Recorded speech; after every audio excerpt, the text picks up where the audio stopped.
jirra jirtu kabajamtootaa fi jaalatamtoota ilmaan Oromoo keessattuu namni waa yaaduu dandeettan, namni waa hubatuu dandeettan, namni waa madaaluu dandeettan nageenyi kan koo kan kabajaa fi jaalalaa bakkuma isin jirtanitti isin haa ga'u isiniin jedha. Itti aansuudhaan dhimmi har'a walitti nu fide yaa'u dhimmuma feesbuukii gubbaatti deemaa jirudha. Dhimma kanarraa waan tokko isiniin jechuu barbaada. Mee warroonni yaa'u kana olillee nama baay'ee barbaadu. Maaliif yoo jettan homaa waan gaarii yookiin ammoo waan keeriitii fi miti namni yookaan girreedheetuma seenaa yookiin girreedheetuma ba'a. Bakka bu'aa qabutti nama arganii bakka bu'aa hin qabne nama hin dhabanii. Namni keenya akka tiisisaa bakka bashaashaan jiru filatee irra ta'a. Bakka wanti gaariin jiru ammoo irraa dheeysaa.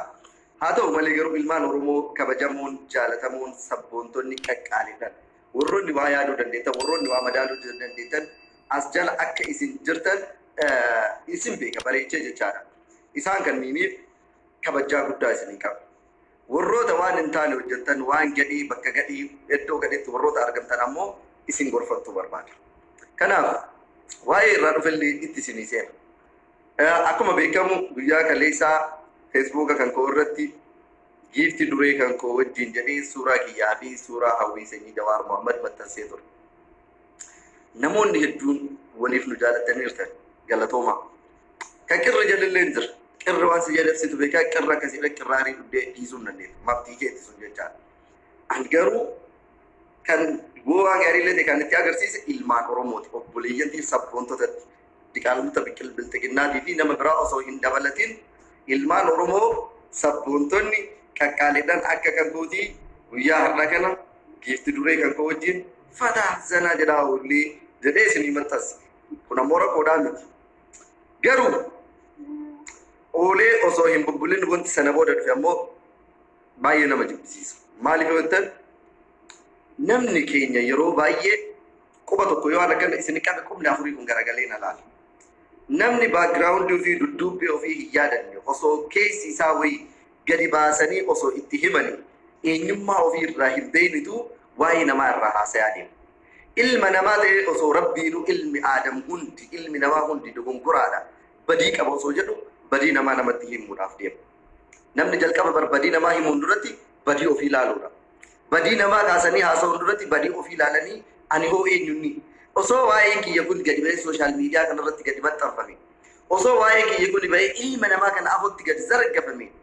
Hangam takka ani eenyummaa kiyya irratti wanti itti gammaduu fi itti saalfadhu jiramoo hin jiru. Waan jedhurraa jalqaba of laaluu barbaachisa. Sana booda waa'ee namaa hin haasayaa hojjette sii salphata. Maaliif ani eenyu? Eenyummaan kan koo maalinni? Maal waan gaarii hangam hojjedha? Waan badaa'uu hangam hojjedheera? Wanti an of beekuu fi wanti rabbiin natti beeku hoo maalinni namni jedhee ka yaadu taate sana booda ammoo waa'ee namaa irraa haasa'u irratti, nama qeequu irratti, nama ashuu irratti, nama arrabsuu irratti namaaf salphata. Waa'ee hawwiinitti yoo isinii deebi'u hawwiin intala Oromooti. Sabboontuu Oromooti. Sanuu dhugama gootee sabboontuu fi qabsooftuu Oromooti. Dhugama gootee jechaadha. Ani har'a warroonni waan akkanaa kana sheer gootanii ajandaa guddaa gootanii irraa eeyyitan. Osoo dubartii naftanyaa wayii isinirra fuudhee irra gaarii ammoo akka Abiy Ahmad osoo sanyii keessan isin balleesse yookiin osoo kan jaalatu taateeti. Bargit waa'ee fuudhaa fi heerumaa waan jedhamaa irra jirurra waan tokko wanti isin himuu jira. Garuu osoo dhalaa naftanyaa wayii dhalaa likiskisii bunnaa beetii wayii osoo ilmi Oromoo tokko fuudhee isinii salphatamoo osoo ilmi Oromoo dubartii Oromoo kan dugungurte wayii fuudhee osoo sirreessee isiniif tola. Kamtu isinitti tolame?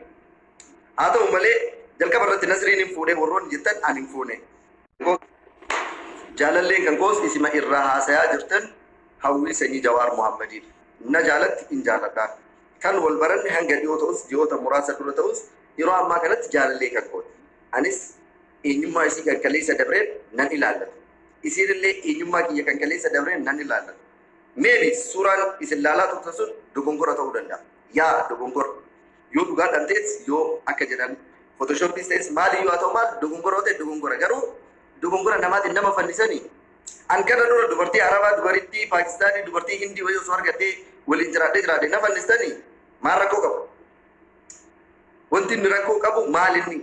Bargit ijoolleen Oromoo ilmaan Oromoo hedduun kumaatamaan osoo hin jiraatan bakka hin taanetti Oromoon isin arguu hin barbaadu.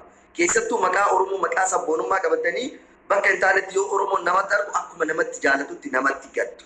Oromoon qulqulluu yoo gadde garuu Oromoo gaddisiisuun hamilee namaa nama cabsa. Lafee namaa nama cabsa. Oromoo ijaaboo dhaabbatanii yookiin ammoo gocha Oromoo dallansiisu dalaguun sirriidhaan garuu namni wayii kalee isaarra sooshaal miidiyaa irra gadi bahee haasa'e qofa nama san akka maliikaatti hin ilaalina. Ilma namaati.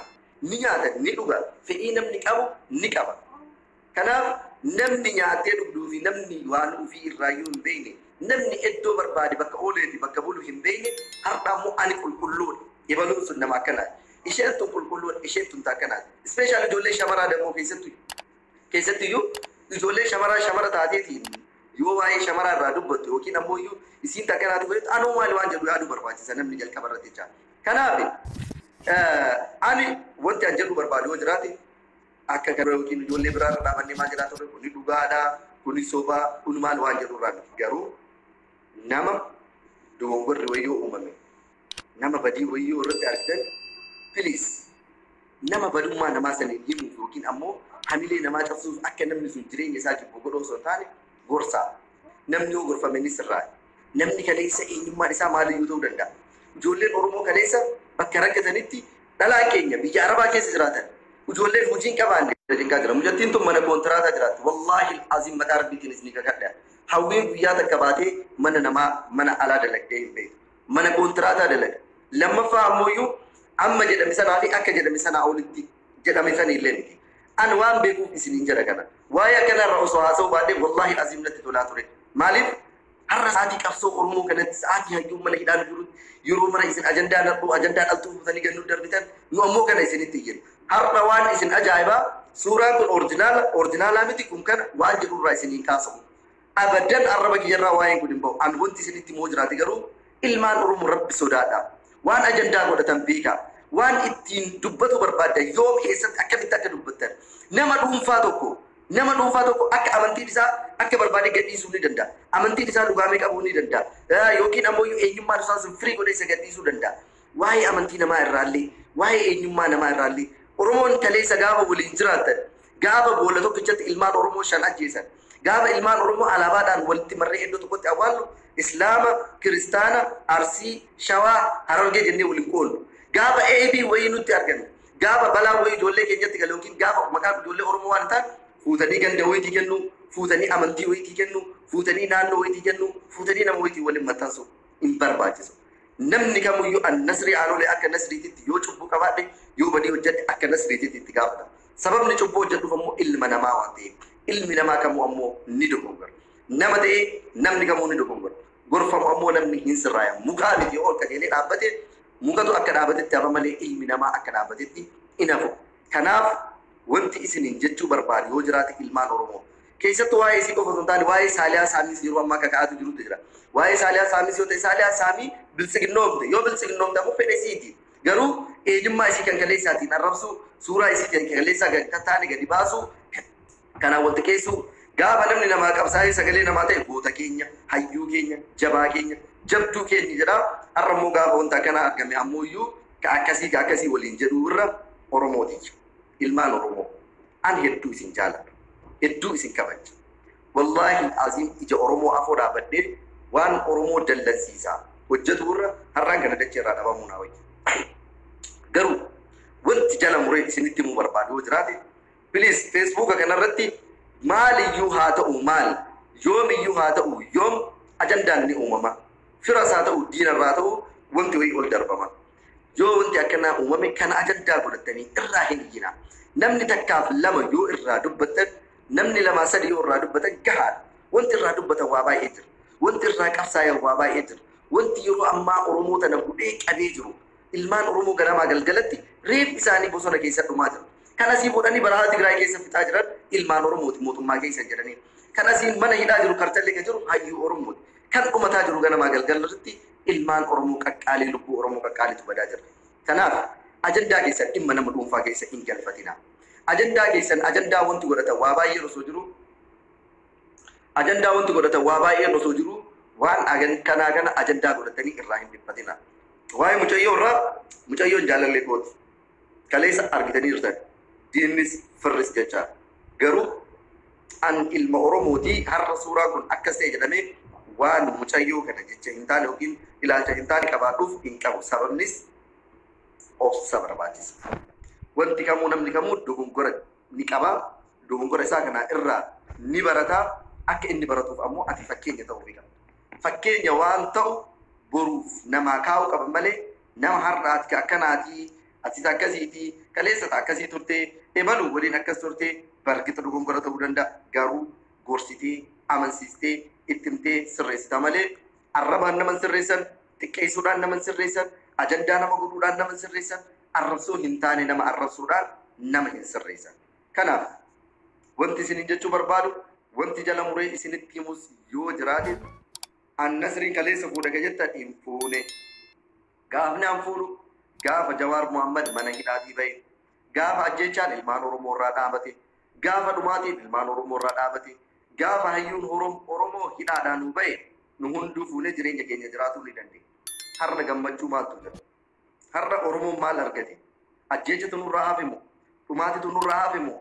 Du'atu nurraa hafe moo? Maal argadhe jedhee ani fuudha hin fuune. Garuu jaalallee qaba.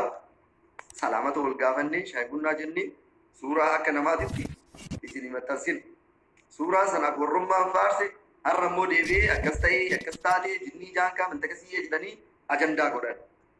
Wanti isinitti immoo barbaadu waan dalageef abbatutti gaafatamaa isin hin ilaallatu. Yoo mucatiin tun Chiikii Nasriitii yookiin jaalallee Nasriitiin fuudha akkuma isin jedhin fuudhee dhufafoo garuu gaafa Oromoon bilisoomee fuudha isin jedhee jiru. Garuu hiriyyaa Nasriitii maaf akkas ta'ee wanta akkasii yoo jettan taate warri quuqamaaf jechan galatooma. Warri shiraaf yookiin dharaa fi olulumaaf uma argitan ajandaa godhuu afaan isin baree uummantaan sheer godhuu uummantaan maxxansuu uummantaan irraa Oromoo qabsootti jirtu burjaajessuudhaaf ajandaa diinaa ta'e ammoo iyyuu jechaadha. Anaayyuu miti ijoolleen dhiiraa ammaa wanti isin dhaabu tokko keenyaa wal beekna. Biyya alaa jiraadhu biyya keessa jiraadhu iddoo feete namni jiru numa wal beekan abbaanis of beeka. Ijoollee wayii yoo waa balleessite yookiin yoo waa taate kana ati taate jettanii sababa saniif waliin dhiisinaa. Sababa saniif nama san duddatti galina. Yoo gaafa rakkoo wayii argamu yookiin wanti kaleessaa wayii nama ol waa'ee nama sanii badummaa yoo dhageettan yoo kan gargar baanna taate dhugama jaalalti hin jirre. Dhugama wal kabajjaan hin jirre. Wallahi al-azim namni wayii yoo dhugama kabajjaaf jaalala kaleessa walii qabaate yoo kaleessa ilaalcha gaarii walii qabaate har'a wanti badaan argameef wanti wal wantaa jedhan hin jiru.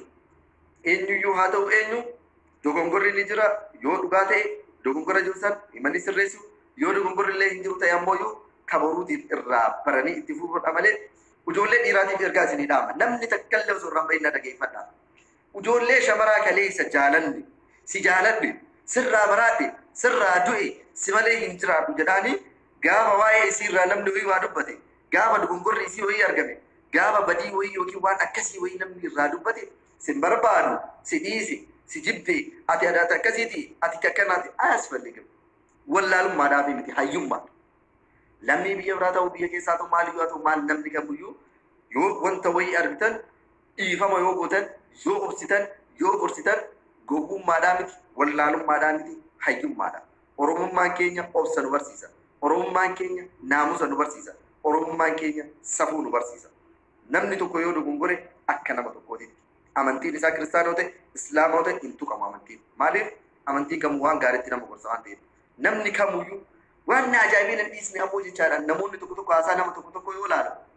Namni suuraa argeetiin suuraa diina Oromoo. Ijoolleen paartii biraa diigaran waan hin taane namaan jedhuu danda'a waan hin taane kaasuu danda'a. Garuu jarallee yoo taate bar garaagarummaa siyaasaati malee garaagarummaa dhiigaa hin qabnu. Dhiigni keenya Oromoodha. Oromummaadha tokko walitti nu fida. Garuu please irra deddeebi'aa ammallee wanti isin gorsoo jiraate ilmaan Oromoo yoo namaa waa jettan of ilaala. Gama kootiin an nagaha jira.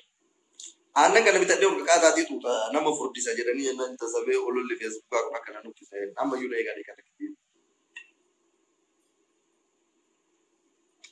Wacii nagoota wallahi live seenaa aannan dhuguudhaaf jedhee birri sadi baase dirhama Dubaay. Sanirraa nu kaleessa shaayii bunnaa jennee inna kanaaf ijoollee Oromootii wanti isin jechuu barbaadu amma qumna garii isinitti taasaa bareechisee jechaadha. Mucatti irraa gadi bu'aa. Yoo taate haadha, yoo tolte haadha, yoo balleessite haadha, dhimma isii keessa nama takka hin galchu. Abbaa barbaadde Ameerikaa ta'ee, Jaapaanii ta'ee, Kooriyaa ta'ee, Chaayinaa ta'ee mirgi ka haadhaati, mirgi ka abbaati. Garuu wanti dhugaa isinitti himu mirga jennee ijoolleen Oromoo kan isin dhiisnu taate. Waa'ee kanarraa yeroo biraallee ijoolleen shamarran Oromoo dhiirri Oromoo maaliyyuu ta'e yookiin akkana ta'e yeroo biraallee akkas ta'a maal ta'a jechuu kiyyaa miti. Kan akkasitti hubadhaa gara hin taanetti na harkaa dubbii kiyya fudhatina. Ijoolleen Oromoo waan isin xiqqeessaa waan Oromoo maqaa balleessaa waan haadhaaf abbaa keessan maqaa balleessaa dursaa irraa of eegaa. Yeroo mara ijoolleen Oromoo kun dhugaa kun dharaa kun maali jennee isin waliin iyyuu hin dandeenye. Dursitaniitiin irraa of eeguu irraa baratu. Kan nama tokkootiin nama tokko arrabsuu nama tokko xiqqeessuu nama tokko qalbii cabsuu osoo hin taane namni wayii ebaluun sun balleessoo jette borudachaatillee waan akkasitti seenuu osoo hin taane irraa baratteetiin fuulduraaf ammoyyuu jireenya kee keessatti maqaa kee maqaa haadhaaf abbaa keetii fi maqaa saba keetiillee bakka hin taanee fi akka hin taanetti akka hin kaane gochuudha malee dhaqxanii waan hin taane ufumaa hojjettanii haatanii yookiin ammoyyuu booda immoo namni akkas naan jedhe jedhinaa ijoolleen. Kun ammoo isheedhaaf osoo hin taane gorsa isiniif dhaama. Shamarran Oromoo qaqqaalii babbareedduu dubra teenya qarree teenya tan mana kushiinaa Arabaa dhiqaa Oromoo biyya keessatti qarqaartan kan shintibeetii Arabaa dhiqaatiin Oromoo biyyatti miidhamaa Oromoo qarqaartan kabajjaa keessan akkuma qabatanii biyyaa baataniin kabajjama keessaniin biyyatti galaa. Ulfinaa fi kabajjaa abbaa ofirra qaba isiniin jedha. Wanti kamiyyuu yoo ta'e yakka hojjete kamuufuu gaarii hojjeteef abbamatu faarfama. Tokkummaa wanti kanarraa kaasee waa'ee amantii irraa uumama namoota haasan tokko argeeti. Ani Muslim Oromoodha. Amantiin koo Islaam haadhaaf abbaan kan koollee Islaam. Amantiin kan koo anaaf akka ruuhii kan kootiiti. Akka badiitu eeguutti jaalladha. Kabajaa guddaa amantaa kootiif qaba. Kanaaf amantiin kan koo gaafa dhaladhullee Muslima, gaafa jiraadhullee Muslima, gaafa duullee Muslima. Kana hin shakkinaa. Dhibbarraa dhibbatti ergixanyaa ta'e waan kana isinitti dhibbarraa miti dhibbaa fi tokko jechaadha. An namoonni tokko tokko yookiin ijoollee shamaraa kiristaanaa yoo jaalatan amantiin akkas taatii maal taatii waan jedhamurraa namoonni hedduun kaasaa turtan waan kana tuffadhee bira taraa ture. Namni kamiyyuu Oromoon gaafa qabsaa'u amantiidhaan waliin qoonu, gaafa duunu amantiidhaan waliin qoonu, gaafa hidhamnu amantiidhaan waliin qoonu, gaafa wanti wayii argame yookiin gama jaalalaatiin haa ta'u gaafa yookiin wanta wayiitiin dhufe amantiidhaan achi wal qabuun amantiidhaan achi wal dhiibuun maaliin hin barbaachisu. Oromoon tokko Islaamni kiristaanatti yoo heerumte Islaamni kiristaana yoo fuudhe abbaan barbaade maali yoo fuudhe yoo waliin abbaan naataa jedhe sun mirga abbaati akka barbaade abbaan waan barbaade godhatu danda'a. Yoo amantiin isaa keessa daangessu taate ammoo gama amantii ofiitti achi fidatee yoo naataa jedhe fuudhuudha. Kanaaf wanti jedhu barbaadu kanuma xumura irratti ammoo osoo namni irraa yaatanii sutiin jechaadha. Wanti ani isinitti barbaadu waa'ee Saaliyaa Saamiiti. Saaliyaa Saamii kaleessa Oromoodhaaf waan guddaa gootee jirti. Kaleessa waan gaarii hedduu hojjettee jirti. Wanta kitti osoo waa'ee kanarraa hin xumurin warroonni waa'ee kana ajandaa gootanii Facebook irraan deemaa jirtan dhaabaa asumatti. Isinin ilaallatu dhimma keessanii miti dhimma haadhaatii hoo akkam guddate ana ilaallatuu danda'a. Kana ilaalatti garuu anaaf isin ilaallatu yookiin nama biraatiin ilaalatti eenyuun illee ilaallatu. Waan dhimma keessan taane ammoo hin galinaa. Isin ilaallatu waan isin ilaalle keessa geettanii waliin illee isin illee mataan hin dhukkubini nama biraallee mataa hin